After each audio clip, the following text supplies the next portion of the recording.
বিভিন্ন সময় দেখবেন এই বটবাহিনীর লোকেরা পীর সাহেব চরমনাইর কিংবা শায়েখে চরমনাইর আ একটা ফটো চুরি করে তারপরে সেটাকে এডিট করে সুন্দর করে তার সাথে অনেকগুলো কথা লিখে দেয়।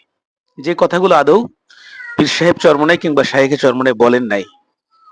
কয়েকদিন আগে আমাদের প্রধানমন্ত্রী তারেক রহমান সাহেবের মেয়েকে নিয়ে একটা কথা লিখেছেন। তো সে কথাটি পীর সাহেব চরমনাই কোনোদিন কোশ্চেন কালেও বলেন নাই। এরপরে দেখবেন আরেকটি কথা লিখেছে মুফতি সাহেব হুজুরের কথা যে বিএনপি কথা দিয়ে কথা রাখেনি। কি? আ মন্ত্রিত্ব দেওয়ার কথা বলে তারপরে ১১ দল ১১ দলীয় জোট থেকে ভাগিয়ে নিয়ে এখন আমাদেরকে মন্ত্রিত্ব পদ দেয়নি, বিশ্বাসঘাতকতা করেছে। মানে এই ধরনের কিছু আবোল-তাবোল কথাবার্তা তারা বলে। আচ্ছা, মন্ত্রিত্ব পদ যদি নিতে চাইতেন তাহলে কি অভাব হয় নাকি? বলো তো? নুরুল হক নূর তিনিও মন্ত্রী হয়ে গেছেন। তারপরে তোমরা যেই দল তৈরি করছো এনসিপি, এনসিপি নামক যে দলটা তোমরা তৈরি করছো সেই দলটার মতো একটা নবাগত সন্তান যার বিয়ের বয়স নাই কিন্তু বাচ্চা হয়ে গেছে, বুঝলি?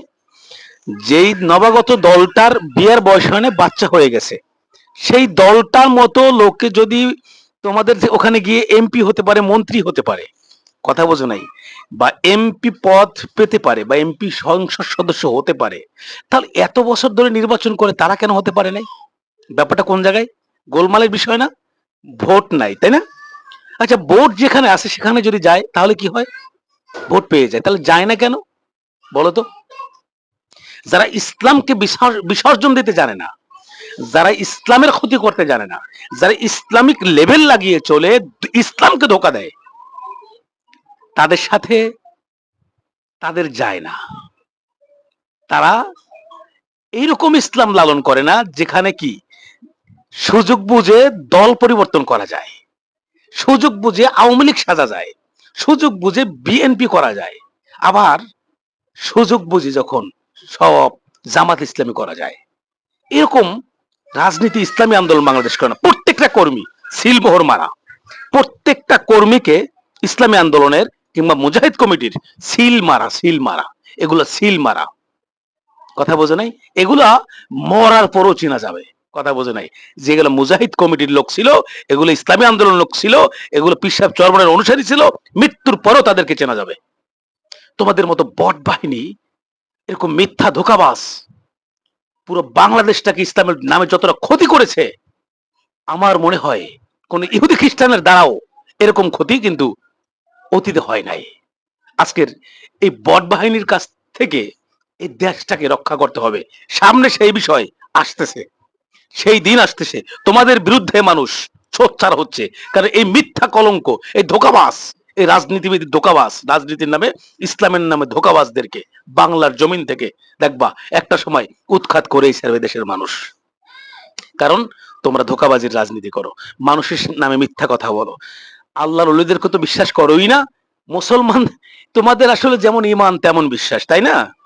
তোমাদের বিশ্বাস যেমন ইমানও তেমন, আর আমাদের ইমানও যেমন বিশ্বাসও তেমন। তোমাদের সাথে আমাদের ইমানের তুলনা করতে এসো না, যায় না, যায় না। তুমি কোথায়, আমরা কোথায়? তোমার লেবাস দেখো, তোমার সুরাত সিরাত দেখো, তোমরা হ্যাঁ তোমাদের ওই কি বলে, তোমরা বলতে পারো যে আমরা কোরআনুল কারিমের তাফসির পড়ি, সহি শুদ্ধ তেলাওয়াত করি। ভাইরে, কি হবে যদি তোমার খুঁতির মধ্যে যদি এত মিথ্যা লুকানো থাকে? তোমার এই কোরআনুল কারিমের তেলাওয়াত দিয়ে তুমি কি করবা? এত মিথ্যাই ভরপুর তোমার একটা কল্পটা।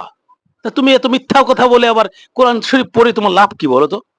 মানুষের নামে মিথ্যা বলা, তহমত দেওয়া, এটা কত বড় গুনাহের কাজ তুমি কি জানো? যদি জানতা তাহলে তুমি এরকম মিথ্যা কথা বলতে না। তোমার এই তাফসির দিয়ে কোনো কাজে আসবে না তুমি যদি এরকম ধোকাবাজি করো, কথা বোঝো নাই? করতে পারবা, কাজ হবে না। আসসালামু আলাইকুম রহমতুল্লাহ। আমার কথাগুলো যদি একটু হার্ড